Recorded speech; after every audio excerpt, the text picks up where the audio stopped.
me avisa, porque como eu estou apresentando, eu não consigo ver, né? Então, mas aí qualquer coisa vocês interrompem e me falam, tá? Então, sobre as propriedades periódicas. A tabela periódica, ela foi montada de um jeito muito estratégico, na verdade. Ela tem um propósito de ter sido colocado na disposição que ela foi colocada, né?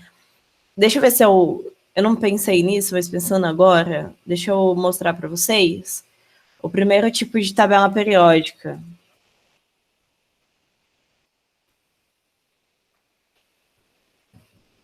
Deixa eu ver se eu consigo achar rapidamente aqui. Aqui, ó, a primeira tabela periódica, ela foi descrita dessa forma, né? E ela foi rearranjada para o jeito que a gente conhece agora, com um propósito. Olha só, essa daqui tá melhorzinha da gente ver, que tá mais em formato de tabela mesmo. Né? Já tem os grupos, tem uma certa divisão aqui, não muito clara, mas tem.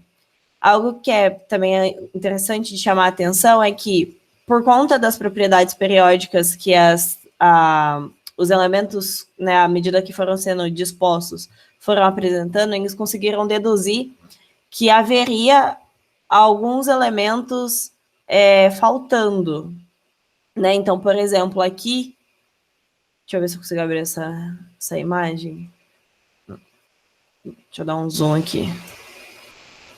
Eu não sei porque eu não pensei nisso antes, mas tudo bem. Aqui a gente tem, né, um elemento que não tem o símbolo, mas ele tem o número atômico, né? Ou seja, eles já sabiam, pelo jeito que os elementos estavam se comportando, que aqui teria de haver um elemento. Aqui também, né, a gente tem todos esses tracinhos, não é que não existiam, é que eles sabem que vai entrar algo aqui, mas que eles ainda não sabem o que é, não tinha sido descoberto. Né? Aqui é a mesma coisa, tem um tracinho, mas já tem a massa, o número atômico. E então, hoje a gente vai falar sobre isso, né? Sobre as propriedades periódicas. Então, o que acontece? Dentro da tabela periódica, a gente tem a organização dos elementos, né? De acordo com as suas propriedades.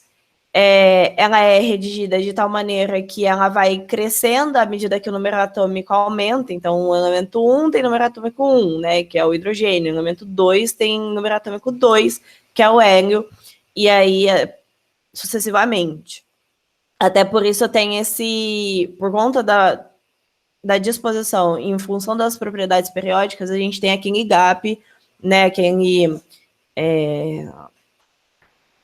qual que é o nome disso? Até o espaçamento, né, entre o 1 e o 2, até mesmo por conta disso, a gente tem a parte dos lantanídeos, que eles todos têm o mesmo comportamento, então eles foram puxados para uma parte mais embaixo da tabela periódica, né, ocupando um só quadradinho.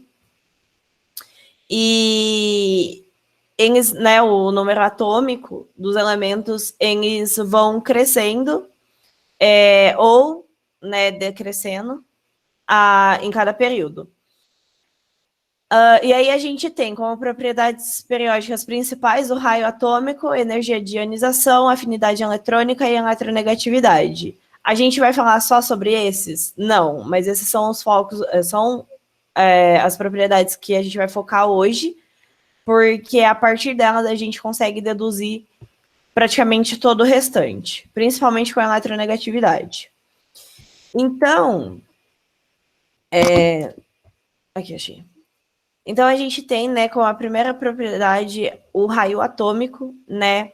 E o raio atômico, diferentemente do jeito que a gente está acostumado a fazer a medida do raio de uma circunferência qualquer, né? Que a gente pega... Nós temos a circunferência. Gente, eu sou péssima fazendo as coisas nessa luzinha, então eu peço um pouquinho de paciência. Eu juro que eu me esforço. Normalmente, para a gente fazer o cálculo, né, do raio, a gente tem a nossa circunferência e a gente pega bem do centro até a borda e a gente chama isso de raio, né? Porém, o que a gente tem enquanto o átomo, né? A gente tem o núcleo, onde a gente tem os prótons e os nêutrons, e a gente tem a parte da eletrosfera.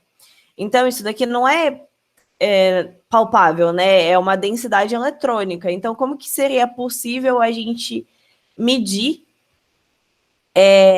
esse raio, né? O que seria essa distância?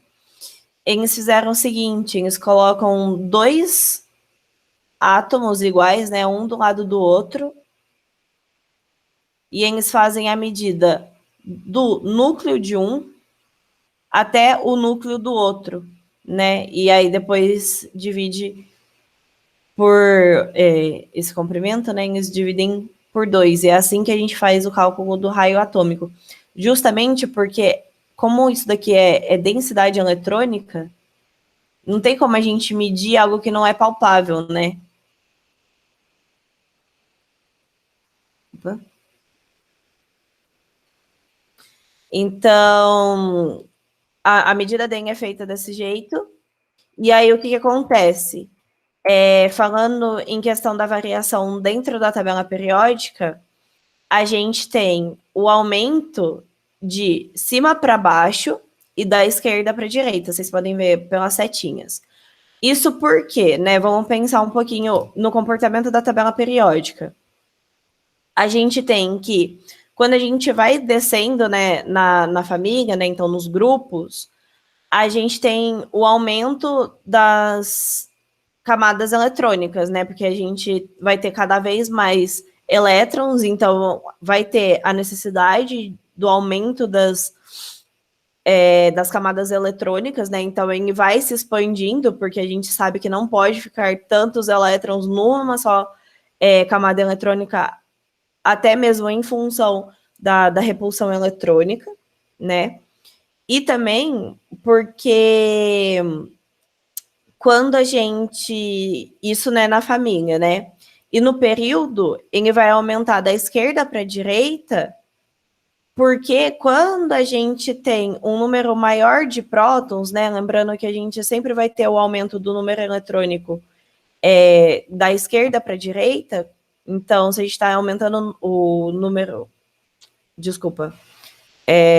O número atômico, a gente também está aumentando o número de prótons, né? Então, se a gente já está aumentando o número de prótons da direita para a esquerda, a gente aumenta a atração dos prótons que estão no núcleo para os elétrons que estão na eletrosfera. Então, acaba diminuindo. Então, o que a gente tem, né? Quanto a gente tem menos prótons, a gente tem uma atração, né, menor. Então, a gente vai ter um raio atômico maior. E se a gente tiver para o mesmo número de camadas eletrônicas, né? Lembrando que aqui a gente tem uma camada eletrônica, aqui a gente tem 2, 3, 4 e assim sucessivamente. Quando a gente aumenta o número de prótons para o mesmo número de camadas eletrônicas, a gente faz com que essa atração ela seja maior. Então, quanto maior a atração, menor vai ser o raio atômico. Até aqui tudo bem? Vocês puderem só me darem um ok no chat de vez em quando, só para saber se eu tenho que... Ah, beleza. Obrigada. Então, essa é a primeira propriedade periódica que a gente tem, né? É importante ressaltar também que aqui nos lantanídeos e os actinídeos, apesar dessa tabela estar um pouco desatualizada, a gente tem, né, os lantanídeos e os actinídeos.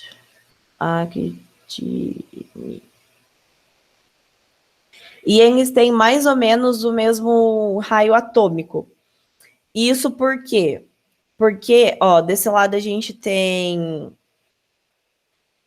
na distribuição eletrônica do Linus Pauling, né? A gente tem S, aqui P, D e F, tá?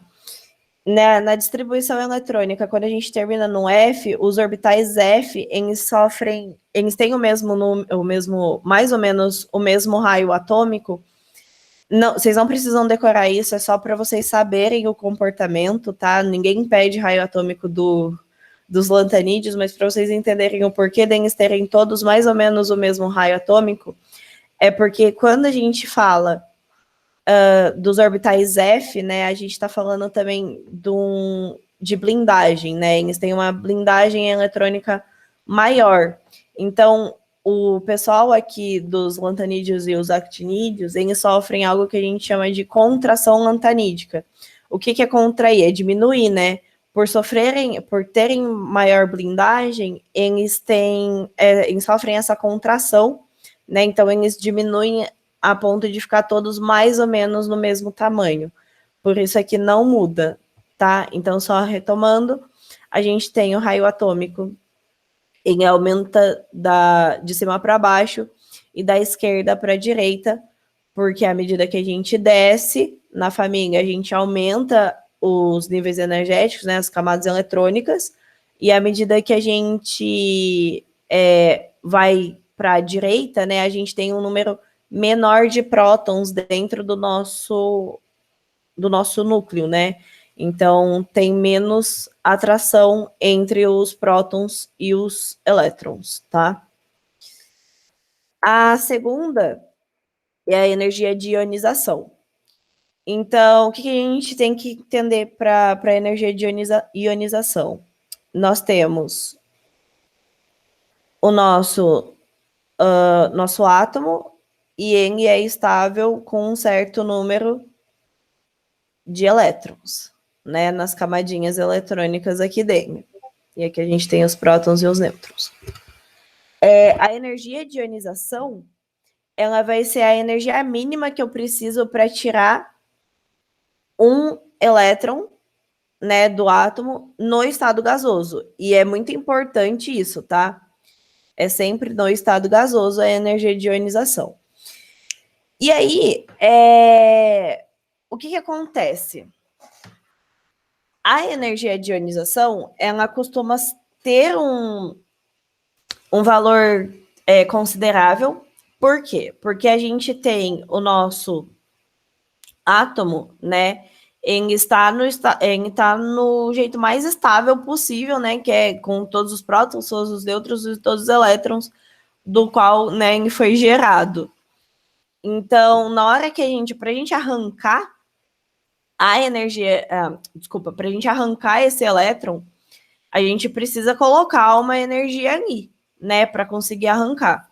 A primeira energia de ionização, ela vai ser correspondente à remoção do primeiro elétron, né? E ela costuma ser a menor energia de ionização. Apesar do átomo, né, o nosso átomo estar estável, né, porque ele está do jeito que ele, né, deveria estar, com todos os elementos ali, né, todos os elétrons, todos os prótons, todos os nêutrons, apesar de ele estar bem estável, e para a gente tirar esse elétron, a gente precisa colocar energia no nosso átomo para conseguir fazer essa remoção. Essa primeira remoção, ela tende a ser uma energia de ionização menor do que as demais. Isso por quê? Porque a gente nunca tira o elétron que está ali na primeira camada, a gente sempre tira o elétron da camada de valência, né? E a camada de valência a gente sabe que é a última camada, portanto, ela é a camada mais afastada do nosso núcleo, né? Então, os elétrons que estão na camada de valência, eles sofrem menos atração, né, pelos prótons do núcleo, portanto, faz com que, tipo, como não tem tanta atração entre eles, fica mais fácil de retirar, né? Então, à medida que a gente vai retirando, tirou o primeiro, o segundo, o terceiro, vai ficando cada vez mais difícil. Isso por quê? Porque à medida que a gente vai retirando os elétrons da camada de valência, fica mais prótons do que elétrons no nosso átomo, né? Então, os prótons, eles vão estar acabando puxando cada vez mais os elétrons. Então, vai ter uma força de atração cada vez maior e vai ficar cada vez mais difícil de remover os elétrons, né?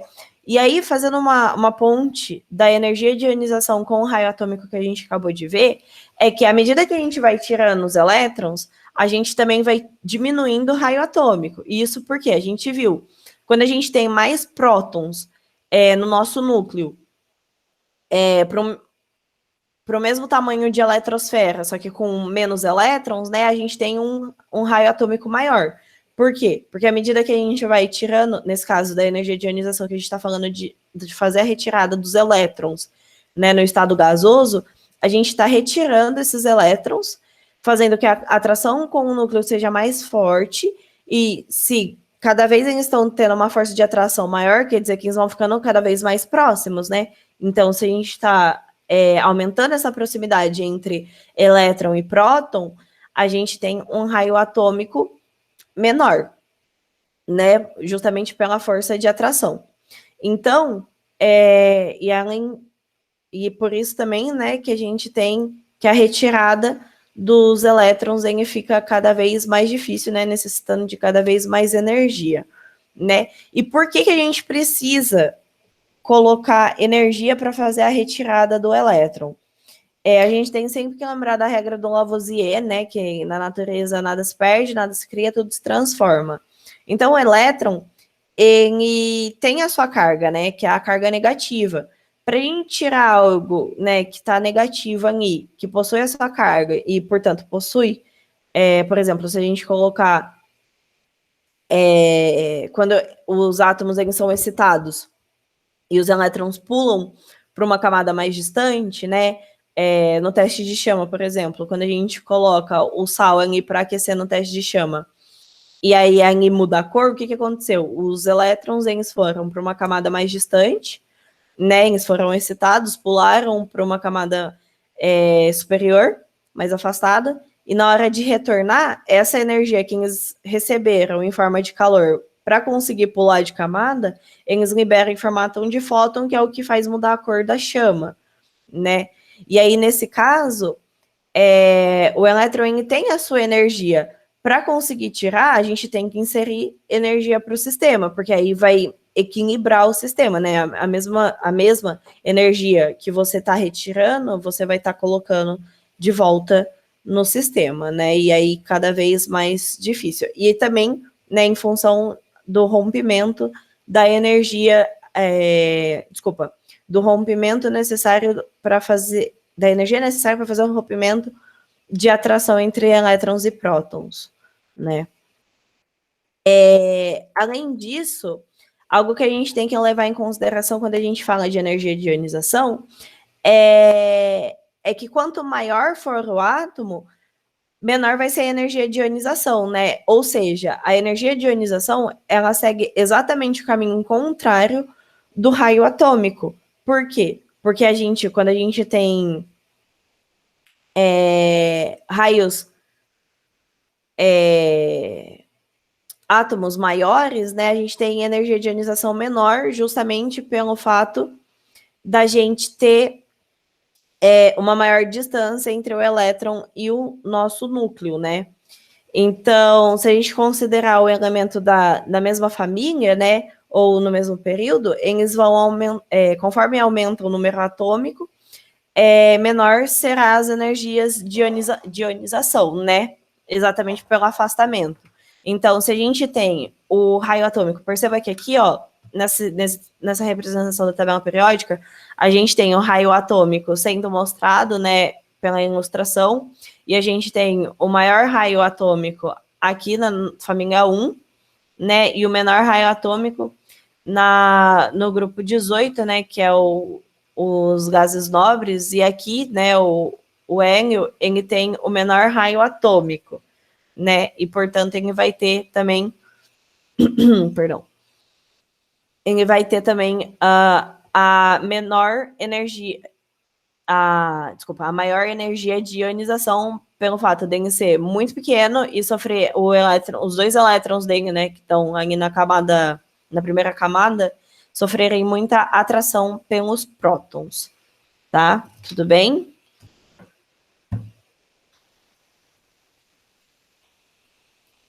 Prosseguindo, a gente tem ainda a afinidade eletrônica ou eletroafinidade, né? Então, assim, não confunda com energia de ionização. Energia de ionização é para a gente retirar um elétron no estado gasoso. Eletroafinidade é para a gente colocar, né? Para a gente adicionar o elétron no nosso átomo, né? E esse átomo ainda precisa estar sozinho e no estado gasoso, né? Então, o que acontece? Para a gente ter a formação das moléculas não são feitas de elementos sozinhos, né? Então, para a gente ter a formação das moléculas, a gente tem que ter pelo menos, né, no mínimo, 2 elementos se combinando ali, fazendo uma ligação para a formação da molécula, né? Aí, nesse caso, quando a gente fala de eletroafinidade, né, ou afinidade eletrônica, é a energia que vai ser liberada do nosso átomo para que o elétron seja recebido, né? Então, assim, vejam a diferença. Deixa eu até fazer uma anotação aqui. Então, a energia de ionização, ela é diferente, né, de eletroafinidade. Aqui a gente tem para tirar elétrons. Aqui a gente é para ganhar, né? Melhor falar receber, né? Receber elétrons, tá? Aqui a gente tá para a gente fazer esse movimento de tirada do elétron, a gente está inserindo energia. E aqui a gente está liberando a energia. Energia.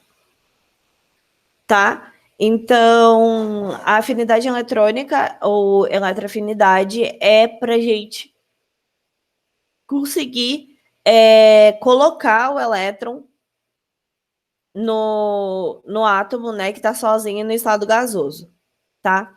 E ela vai crescer no mesmo sentido da...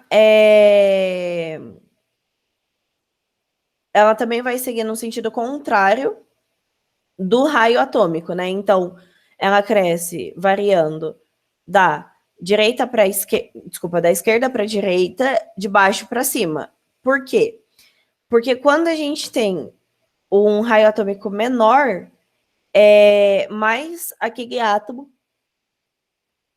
vai ter uma eletroafinidade maior, né? Por conta, de novo, da força de atração do núcleo em função dos elétrons que estão na camada de valência, né? E também, em questão do período, né? No mesmo período, quanto maior for o número atômico, maior vai ser a afinidade eletrônica daquele elemento. Por quê? Nesse caso, de novo, a gente tem a quantidade de prótons sendo levada em consideração, né? Porque quando a gente tem mais prótons no núcleo, maior vai ser a atração dos elétrons que estão na camada de valência com o núcleo, né? Então, acaba facilitando o recebimento dos elétrons, tá? Tudo bem? Vocês estão conseguindo acompanhar? Alguma dúvida?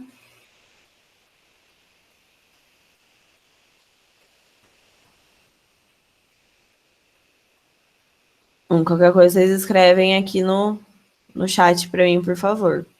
Então, vejam que é muito importante que toda hora vocês relembrem a relação do raio eletrônico, do raio atômico, né? Porque em dita, você sabendo o raio atômico, você praticamente consegue prever todo o comportamento das outras propriedades eletrônicas, justamente porque faz muito sentido o jeito pelo qual elas funcionam, né? Se eu quero tirar um elétron, é mais fácil eu tirar um elétron que está sofrendo mais ou menos atração com o núcleo, né?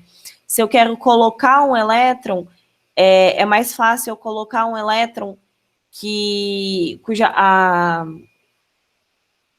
tenham mais ou menos, cujo elemento tenha mais ou menos prótons no núcleo, né? Então, são essas relações que vocês precisam ter em mente na hora de entender o comportamento das propriedades periódicas, né? E a gente ainda tem a eletronegatividade, que é a penúltima que a gente vai comentar hoje, lembrando que hoje a gente não vai comentar sobre todas elas, a gente está fazendo um apanhado das mais importantes, e amanhã a gente vai ver algumas outras propriedades periódicas, tá? Mas essas três que eu já comentei e a eletronegatividade são uma das são as mais importantes, elas que ditam todas as outras, tá?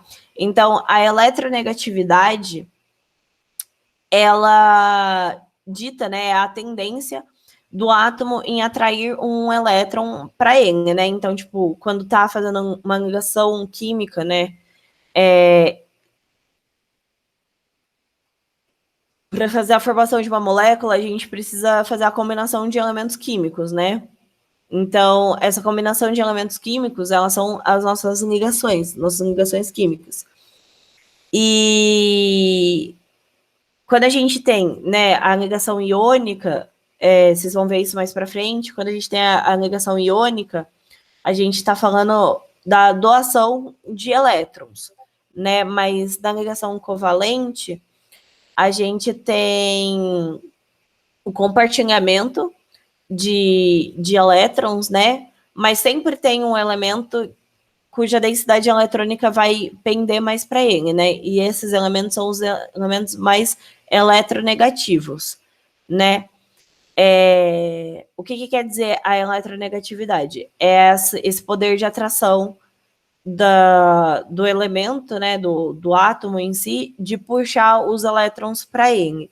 Então, antes da gente ver o comportamento dele na tabela periódica, vamos fazer vamos construir o raciocínio, né? Nós sabemos que a nossa tabela periódica, ainda bem que eu sou professora de química e não de artes, né? Porque senão eu ia passar muita fome. Mas a nossa tabela periódica ela é mais ou menos assim, né? Aqui a gente tem grupo 1, grupo 2, 3, por aí vai. Aqui a gente tem o 18, 17, 16, né? A gente sabe que no grupo 1 a gente tem um elétron na camada de valência. No grupo 2 a gente tem 2 elétrons na camada de valência. No 18, a gente tem os 8 elétrons na camada de valência. No 17, a gente tem 7 elétrons na camada de valência. No 16, a gente tem 6 elétrons na camada de valência. E assim vai. Então, assim, é mais fácil na hora de atrair, né? Receber o elétron. É mais fácil o cara que tem um só elétron na camada de valência receber os outros 7, se a gente for pensar na regra do octeto, né, a regra do octeto. Vocês sabem qual que é a regra do octeto?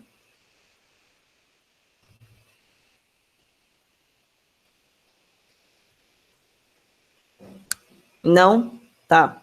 Deixa eu abrir um slide novo aqui, só para poder explicar a regra do octeto rapidinho. Vocês vão ver isso mais um pouquinho para frente, na hora que a gente for trabalhar ligações químicas, né? Mas a regra do octeto, ela determina o seguinte, né? Vamos pensar nos gases nobres.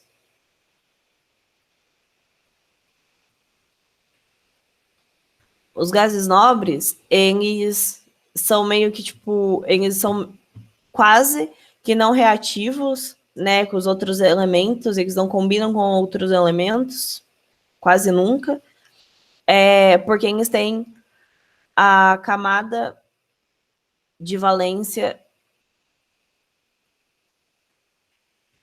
completa. Isso quer dizer o quê? Que eles possuem 8 elétrons na sua camada de valência, tá? Com 8 elétrons na camada de valência, esse elemento ele atinge, né, a estabilidade, né? Então, por isso que os gases nobres, eles quase não se ligam, né? Não reagem com outros elementos. Por quê? Porque eles são estáveis por si só, né? Eles não precisam de outro para possuir camada de valência completa. Então, a regra do octeto, ela diz o seguinte, que os outros elementos vão buscar, quando fazer ligação, quando eles estão fazendo ligações químicas, né?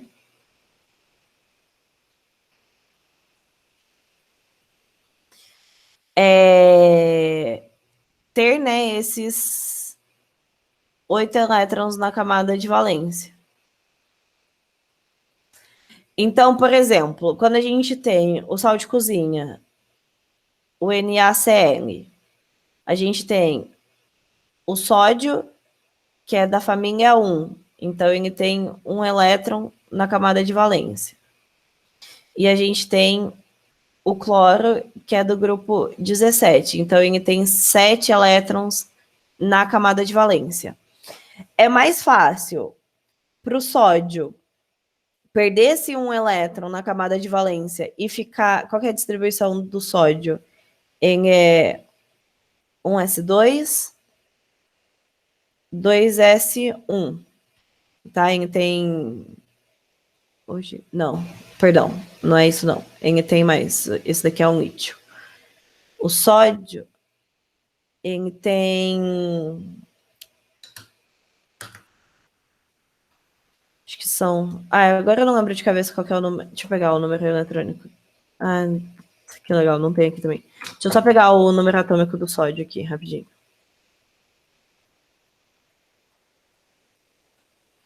Número atômico, sódio. Ele é 11. Então, ele vai ser a distribuição... Estou indo um pouquinho mais à frente, né? Acho que vocês ainda não viram distribuição eletrônica, então eu não vou mostrar ainda. Vocês já viram ou não distribuição eletrônica, só para saber? É porque eu não quero confundir a cabeça de vocês com os outros professores nas aulas passadas.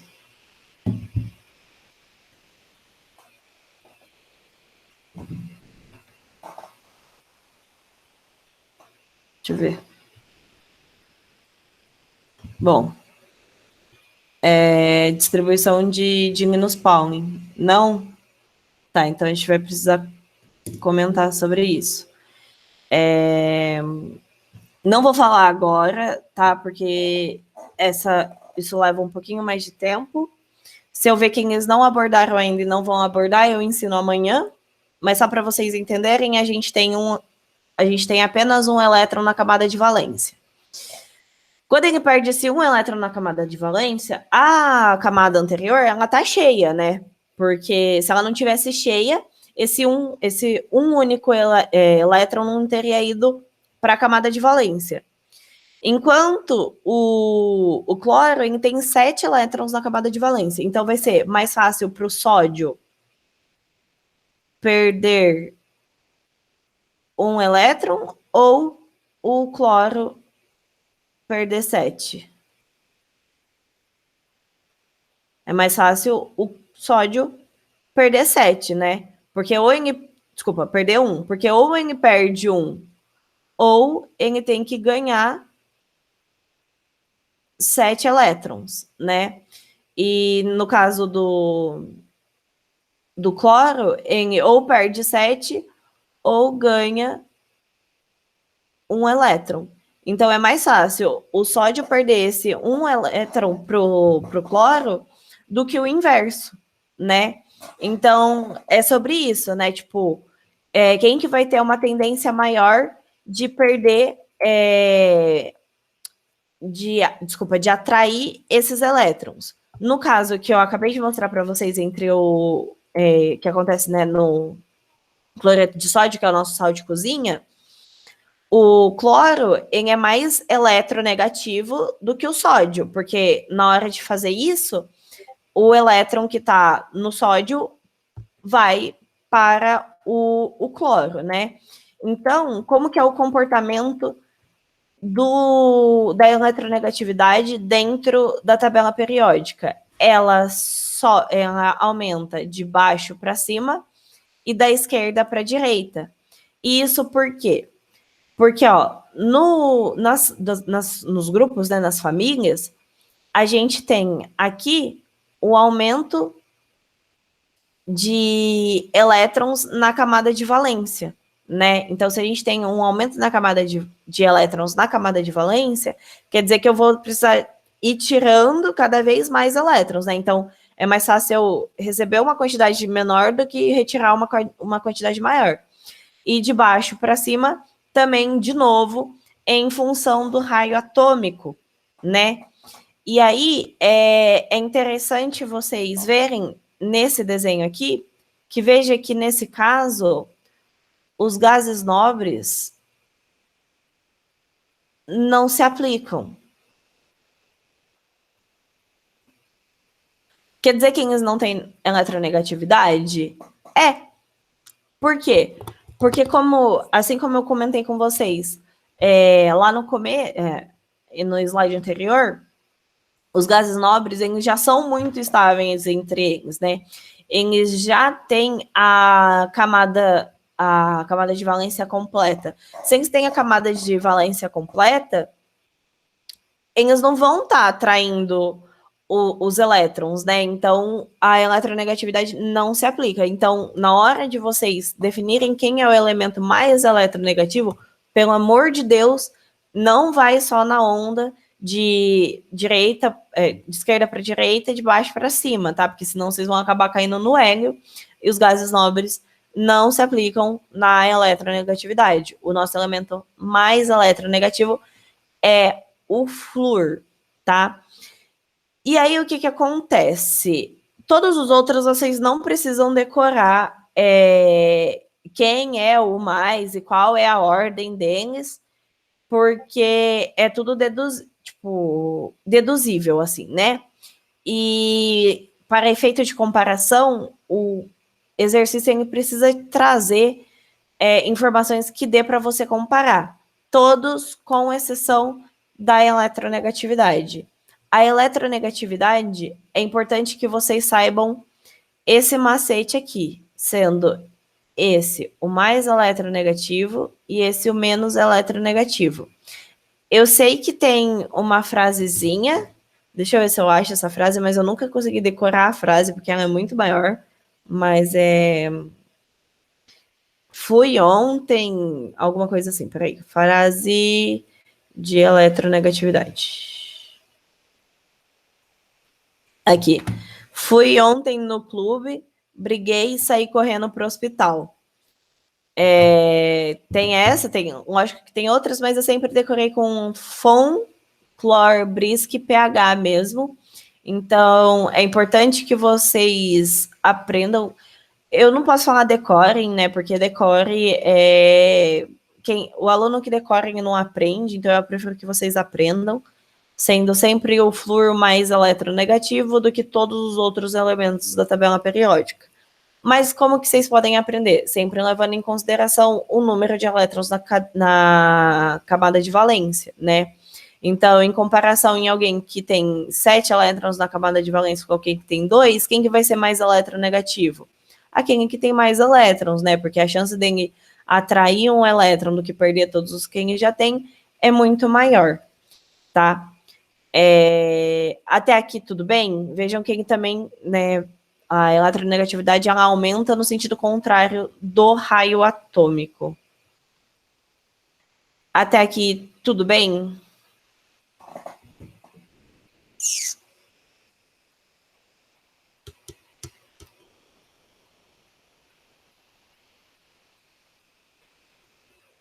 Tá. Seguindo, a última que a gente vai trabalhar hoje é sobre a densidade, tá? A densidade, ela não se comporta de uma maneira muito simples, né? Em comparação às demais, porque a gente viu o raio atômico indo num sentido e todo o restante fazendo exatamente o oposto, né, do raio atômico. A densidade, ela aumenta das extremidades para o meio e de cima para baixo, né? Sendo o ósmio, quem está mais ou menos aqui na tabela periódica, é o nosso elemento mais denso da tabela. Por que que isso acontece? A densidade, lógico que vocês ainda vão ver, ela é dada por massa sobre volume, né? Então, a massa normalmente em gramas e o volume, nesse caso, é em centímetros cúbicos, né? Então, qual que vai ser o elemento que vai ser mais denso? Aquele que tiver massa e um espaço menor, né? Então, se a gente for parar para pensar, quais são os elementos mais que possuem mais massas? Aquele que possui mais prótons e nêutrons, né? Porque são eles que determinam a massa do nosso... Os prótons e os nêutrons, eles determinam mais a nossa... mais a massa dos nossos elementos do que os elétrons, né? Porque os elétrons, eles são... Como eles estão ali meio que flutuando, né? Eles não têm tanta influência na massa. Então, quem que vai ser o mais denso? É quem que tiver mais prótons e nêutrons, né? Por isso que está mais embaixo, né? Vai das extremidades para o centro e de cima para baixo, né? De cima para baixo, justamente porque embaixo a gente tem números atômicos maiores, né? E das extremidades para o meio, porque a gente tem a questão do tamanho, né? Então, se estivesse nas extremidades, a gente teria a variação do tamanho que acaba consequentemente, né? Se a gente estivesse indo mais à direita da nossa tabela periódica, a gente tem um aumento das nossas... Caramba, fugiu o nome. A gente tem um afastamento aí das camadas de valência, né? A gente tem um raio atômico menor, né? E para a esquerda a gente tem um raio atômico maior, porém a gente tem menos prótons e nêutrons no nosso núcleo, né? Então, o mais denso vai ser esse que vai estar bem no meio, né? Com a maior massa possível por um volume reduzido, dando a relação da densidade de 22,5 gramas por centímetro cúbico. Se eu vou deixar assim, a gente vai fazer... Chama de tia, mas não chama de senhora, tá bom?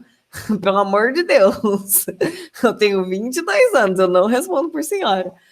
Eu vou sim, eu tive só um imprevisto no meu emprego hoje, senão esses slides já estariam no nosso drive. Mas finalizando aqui, eu já coloco. Não, eu entendo que é educação, mas por favor, eu tô pedindo para que não. Eu tive um imprevisto, então eles não vão estar. E exercício a gente vai fazer tanto hoje, alguns, e alguns vão ficar para vocês fazerem, quanto amanhã a gente vai finalizar o conteúdo e ver um pouco mais de exercício, tá? E eu vou deixar meu WhatsApp para vocês. Caso vocês tenham alguma dúvida, pode mandar, printar o exercício e me mandar, que eu mando resolução, comentado e tudo mais, tá?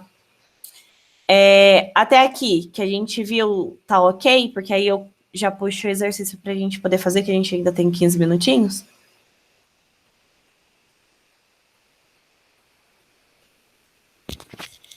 Para mim foi muita informação, química, meu Deus, mas eu entendi, vai. Não, mas é que é bastante, eu concordo com você, por isso que eu até dividi o conteúdo, mas tem em mente dois principais: raio atômico e eletroafinidade, eletronegatividade. Com raio atômico e eletronegatividade, você mata qualquer exercício. Juro mesmo. Eu separei 2 exercícios de Enem e o resto de outros vestibulares para a gente fazer a resolução comentada aqui. Não vou fazer de todos, até mesmo porque aí vocês já podem ir tentando resolver, e aí a gente pode até, se vocês conseguirem, né, fazer hoje. Hoje não, né? Caramba, já é de noite pra caramba. Mas amanhã, durante o dia, a gente já pode comentar alguns também na aula amanhã, né? Então, esse primeiro caiu no Enem de 2017. Eu vou sempre tentar puxar exercício mais do Enem, já que é o foco do nosso cursinho, mas eu sempre gosto de trazer também outros exercícios para vocês verem como as outras provas também cobram, né? Então, ele fala o seguinte, no enunciado: no ar que respiramos existem os chamados gases inertes. Trazem curiosos nomes gregos que significam o novo, o oculto e o inativo. E, de fato, são de modo inertes, tão satisfeitos em sua condição que não interferem em nenhuma reação química, não se combinando com nenhum outro elemento, e justamente por esse motivo ficaram sem ser observados durante séculos, né?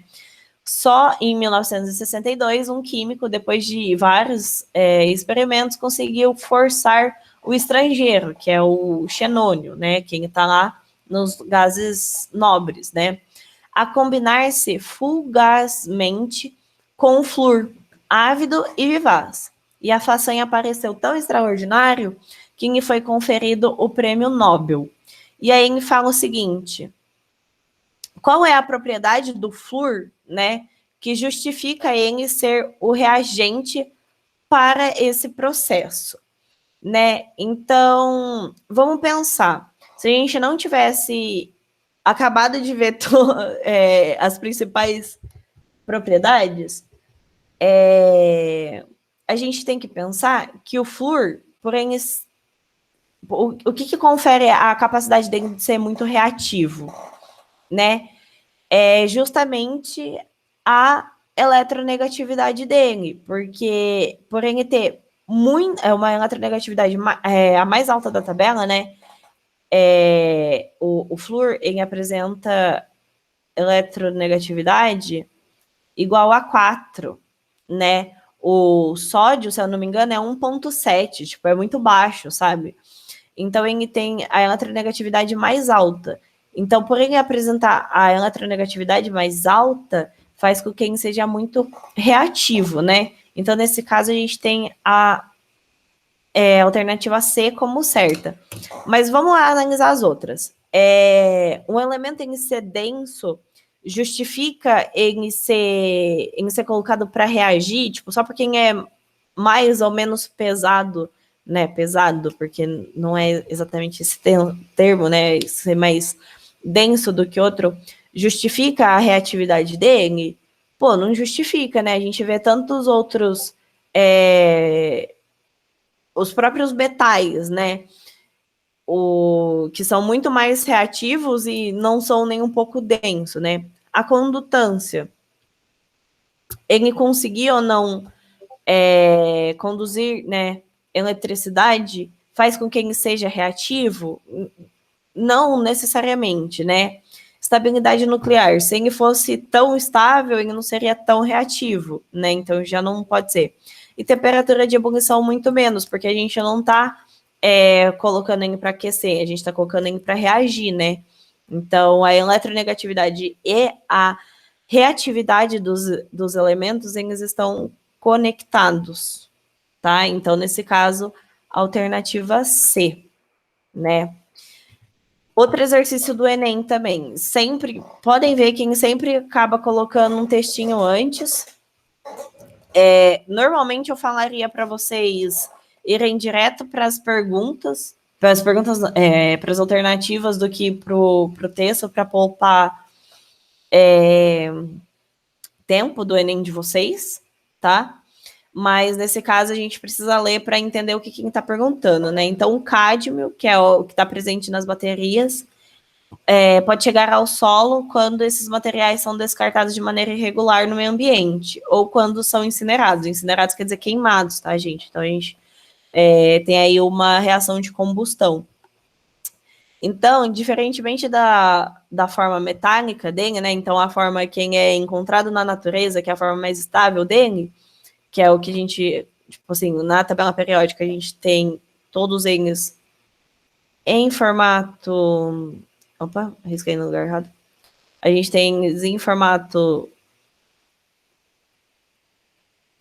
mais estável, que a gente faz assim, né? Que é ele sem ter perdido nem ganhado nenhum elétron.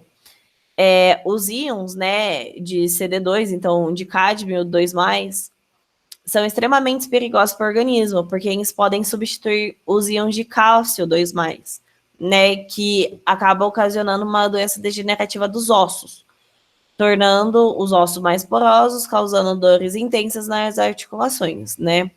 E além disso, eles ainda podem inibir enzimas ativadas, pelos cátions de zinco 2+, que são extremamente importantes para o funcionamento dos rins. A figura mostra a variação do raio de alguns metais seus respectivos cátions. Então, aqui, ó, a gente tem os raios atômicos. E aqui a gente tem os raios dos íons. Tá? Nesse caso, ó, quando ele fica com uma carga 2+, quer dizer que ele perdeu 2 elétrons. Por quê? Opa, cádmio 2+, mais 2 elétrons. Quer dizer que ele perdeu 2 elétrons. Por quê? Porque o elétron tem carga negativa. Se eu estou tirando algo negativo do elemento, ele vai ficar com a carga positiva, tá? Então, tenham isso em mente na hora que a gente for analisar as opções. Então, aqui a gente tem a comparação dos raios atômicos. A gente tem o cálcio com o maior raio atômico e o zinco com o menor raio atômico, o cádmio bem no meio. Aí depois a gente ainda tem o raio dos íons, né? Então, a gente tem o cálcio sendo o maior e agora o alumínio sendo o menor, porque todos aqui perderam 2 e o alumínio perdeu 3 elétrons, tá? Então, a gente tem que achar a alternativa que mais se encaixe, né? Então, o que acontece?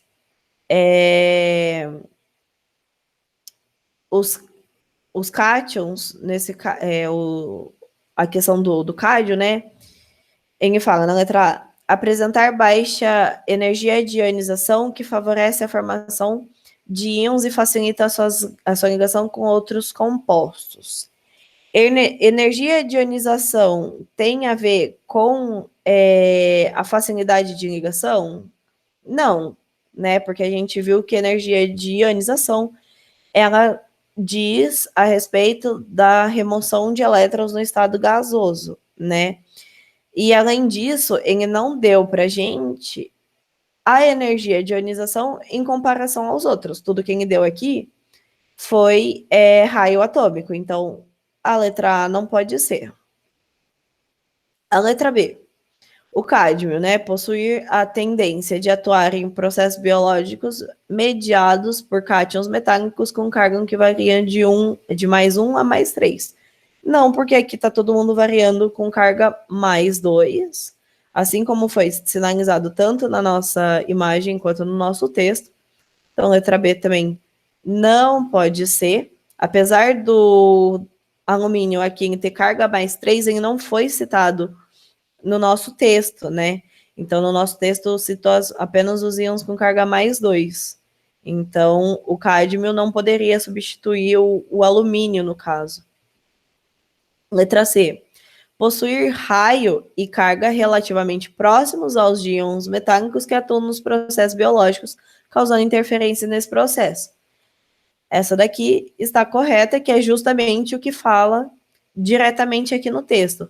A gente nem precisaria necessariamente saber sobre raios atômicos para estar respondendo, né? Então, isso que é o interessante. Muitas vezes, no Enem já dá a resposta no próprio texto. Mas vamos continuar a ver aqui.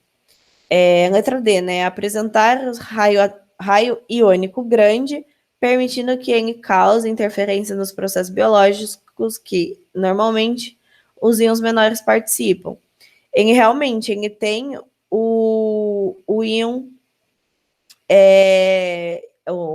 o íon, né, com um raio maior do que os demais. Porém, é uma diferença muito pequena, né, tipo, de um para o outro. Então, não quer dizer que ele seja extremamente maior, né? Não é isso que está interferindo. Porque se fosse, né, por ele apresentar um raio iônico grande, essa diferença teria que ser muito maior do que os demais. Então, letra D também não pode ser. E a letra E é apresentar carga 2+, o que permite que ele cause interferência nos processos biológicos em que normalmente íons com cargas menores participam. Também não, porque a gente viu que os íons que são envolvidos nas reações, nos processos biológicos, também tem carga +2, né? E tem raio iônico similar. Portanto, a letra C. Até aqui, como estamos? Ok? Tá tudo bem? Eu vou finalizar, porque senão a gente estoura o tempo, né? Eu já vou colocar para vocês, mas tem mais... Deixa eu ver aqui. Tem, acho que mais uns... Tem 6 exercícios sobre esses que a gente viu hoje, tá? Então, tentem fazer. Eu iniciei a aula de amanhã comentando sobre esses exercícios e a gente segue para o restante das propriedades, tudo bem? Tenham vocês todos uma ótima noite. E qualquer coisa me mandem mensagem. Imagina, que isso?